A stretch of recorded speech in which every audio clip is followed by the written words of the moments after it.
What's going on, guys? Jabba50 here, aka Jabba. Now, you guys know I like to do a lot of theory crafting. I like to mod outside the box, and I did find a pretty dope Smithereens build with one of my favorite descendants, Enzo. Let's get into it. Full disclosure, I understand when it comes to the Void Erosion Purge, Glay, Haley, Lepic, Restored Relic, the Albion Cavalry, I know. So don't jump me in the comments. We're theory crafting here, okay? All right, let's do this. All right, guys, it's been a minute since we've done a live video. All right, let's do this.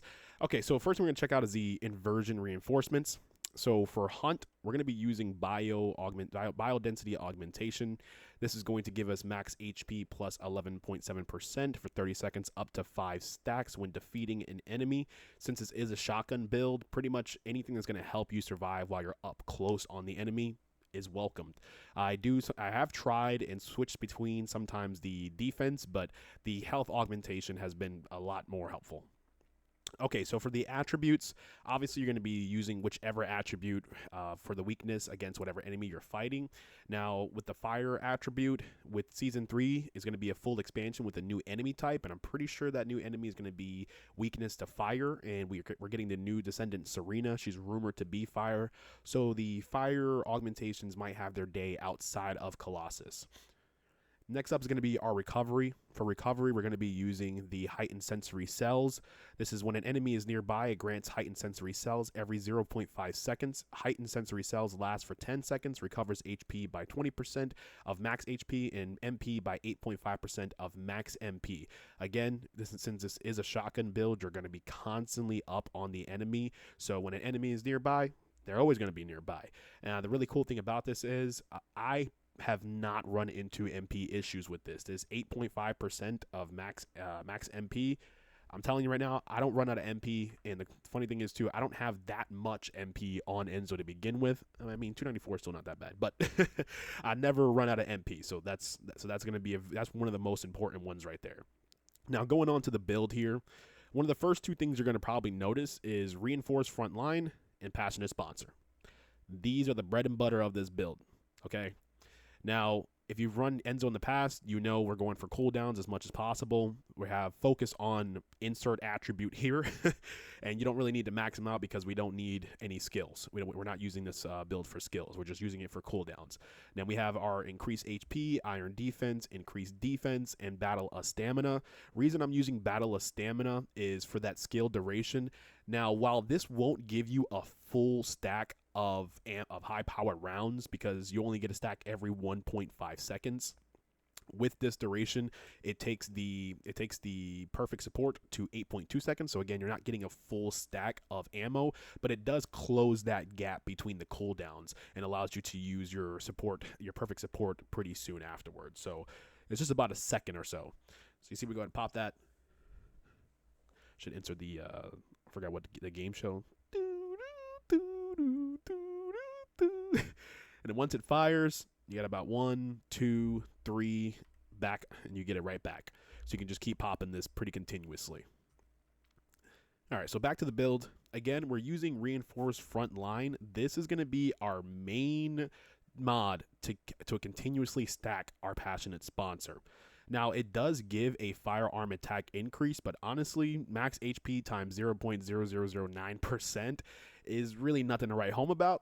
so that's not why we're using it, but it's cool to have, just a little more firearm attack, I guess. But again, the way that this one works and why we're using skill expansion, you go ahead and pop this, and it'll put out an entire zone. You'll see it tethered to enemies, not enemies. You'll see it tethered to your teammates, and you'll go ahead and proc passionate sponsor. Now, we're using skill expansion because, as you guys know, when you're in the Void Erosion Purge, you don't want to have to be trying to run around and get your team into the zone and to get your passionate sponsor procced. And with the Void Erosion, most of the stages take place in like small rooms, and this thing will cover that. And even the stages that take place on the Heart of the Fortress stage, even then, the enemies spawn all in one section at least, and you'll be able to hit them. And I'll show you guys this right here. The zone is massive. Look at this. The zone is huge. So 9 times out of 10, you're going to get your team into the zone. You're going to proc passionate sponsor. Now, the reason why this one's really cool is if you pop this If your teammate steps out of the zone and steps back into the same zone that's still going on, you will get another stack of Passionate Sponsor. So that's actually extremely helpful. So while your team's running around, even if they're not in the zone constantly, it kind of works out in your favor, because the second they jump out and jump back in, you'll get another stack of Passionate Sponsor. So that's extremely cool, and you'll find yourself pretty much with full stacks of Passionate Sponsor consistently. So once the round starts, I just go ahead and use Perfect Support. I pop Reinforced Front Lines, and by the time you get to the first room, you should have a full stack of Passionate Sponsor.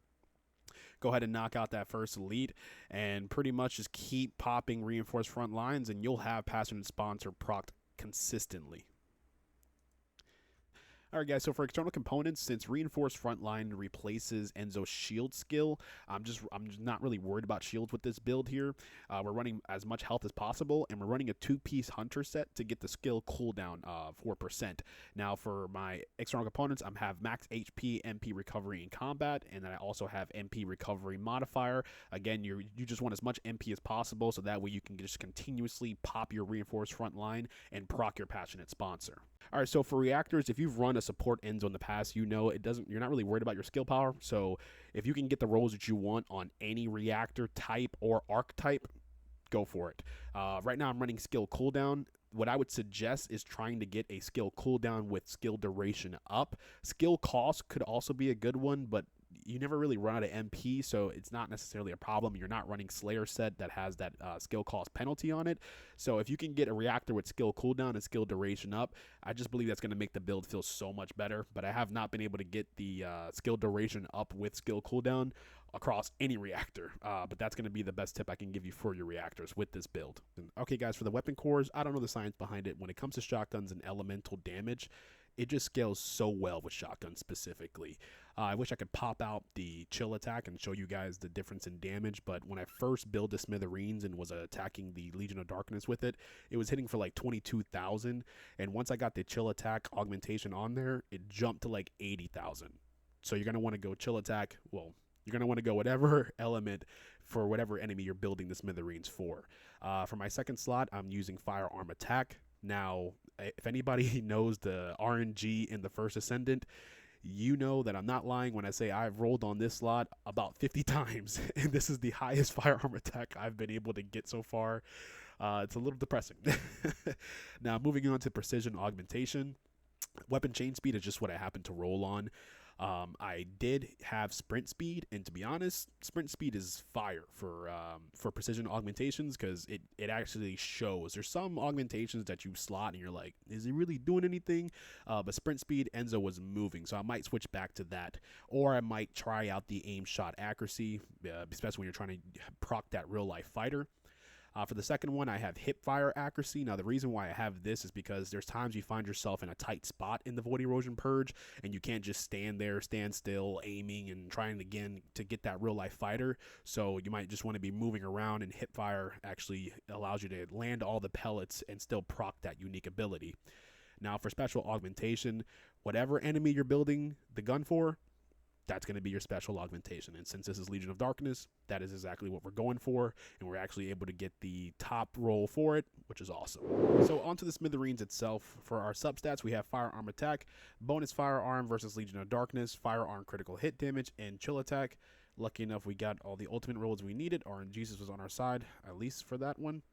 Now for the build, pretty standard build here. We're running Chill Enhancement, Chill Priority, Chill Circulation, Real Life Fighter.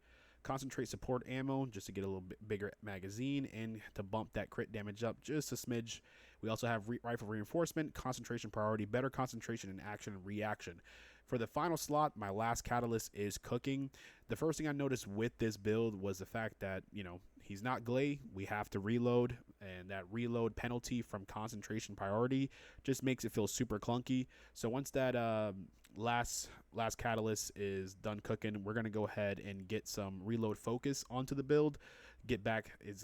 Once you have a max reload focus, it'll be plus 25% reload time modifier. And I replaced concentrate support ammo for a stage just to see how it felt. It makes the build feel 1,000 times better. And again, with the reload focus, you're going to get another 3.5% critical hit damage. So it's pretty solid.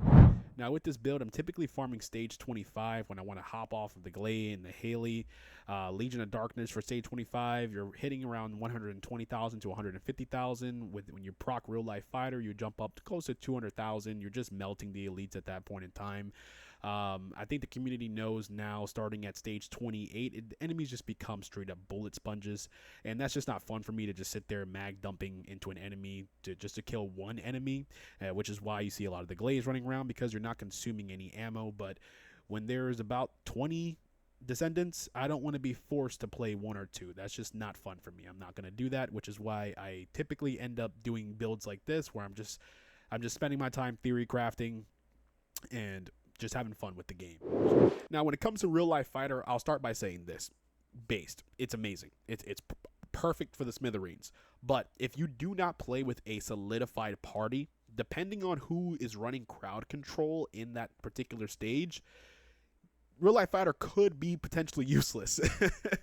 Because I did play a game the other day where I had a Lepic and a Glay in my squad. And I'm telling you something right now, you try getting a headshot when number one restored relic is just smoke screening your whole entire monitor, and then when between the flashes of restored relic, you see the enemy getting zipped around by Lepic's toe. I was like, it's like a goddamn horror film, bro. I was dying, and I'm sitting there trying to get these headshots. So again, if you're running with a solidified party, you got a couple Haleys, because the freeze effect, I think freeze, in my opinion, is one of the best crowd control stats that you can get, because they just lock up in place, walk up to them with the Smithereens, bomb, bomb, bomb, dead.